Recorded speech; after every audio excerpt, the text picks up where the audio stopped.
Parents, if you've got a kid that deals with sensory issues, maybe there's loud noises or clothing things bother them or haircut is a nightmare.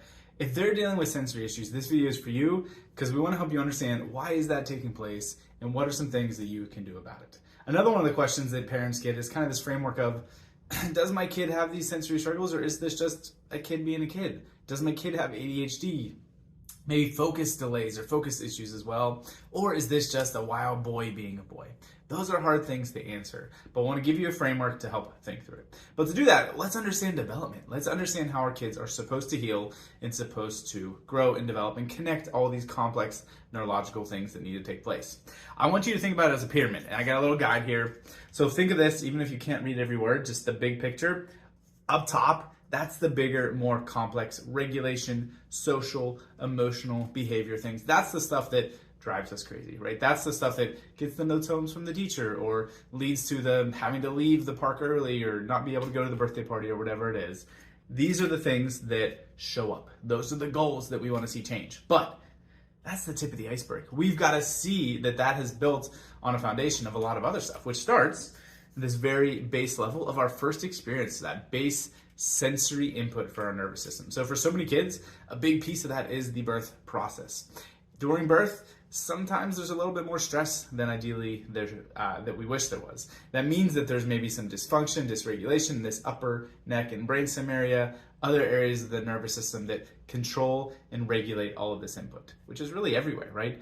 There's certain areas that are more key and that carry more weight, but anywhere that stress shows up, it's going to create these disconnections. It's going to create this dysregulation. So early experiences, that birth process sets the stage. Now, the first step after that is eating, sleeping, pooping. It's very basic, right? It's our plumbing system, and that's that next tier, right in here. We want to see our kids are calm, they're relaxed, they're not tense and stiff, they're not holding their head up right away. They can latch and feed and nurse well. They're not spitting up, they're not getting constipated, right? All of those functions are really key for newborn life. It's pretty simple, right? If they're eating, if they're sleeping, if they're pooping, they're happy, you are happy, mom and dad, and life is good. So many of the kids that we see later on in life dealing with these sensory issues or these focus or regulation issues didn't have that early on. Not all of them, but way too many. They had maybe some sort of stressful birth process that then led to the baby who is stuck in those sort of ways. Then after that, we get a little bit beyond the newborn phase. We start with a little bit of the motor or the movement system. So early on, that is just head control, or that is being really good at telly time, being on our belly and seeing and engaging with the world that way. But then it turns into crawling. It turns into just, well, I guess rolling before that, and then crawling, and then walking in these movement pieces.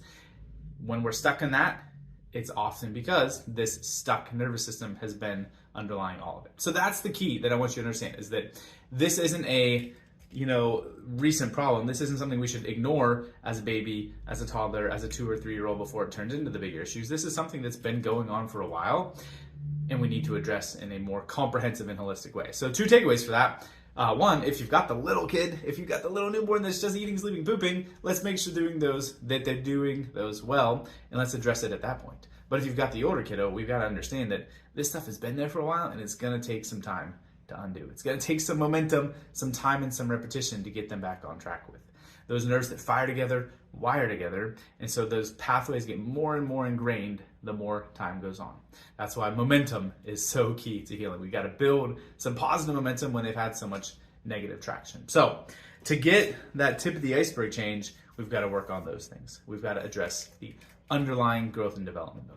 That's what we do with our scans. We start by measuring it, seeing if we're stuck in survival mode or if we're in a pretty optimal state. And then we have the care plan to pump the brakes, to remove all that internal tension so that all the good other stuff you're doing as a parent is more effective and more helpful, whether that's other therapies or other interventions or just everything that you do with nutrition and play and lifestyle. It's going to be an uphill battle if they're stuck on the inside. So yes, keep working on those outside things, calm and limit those stresses and those over sensory stimulations. But at the same time, you got to turn down the inside noise. You got to make life easier for them to adapt to. If this is intriguing and you want to learn more, go to our website. We'll send a link here. Go to the Perfect Storm webinar. We're going to dig into all of the neurology, all the science involved at a much greater depth, and it's going to answer all your questions there. So check it out and let us know if you got any other questions or thoughts there.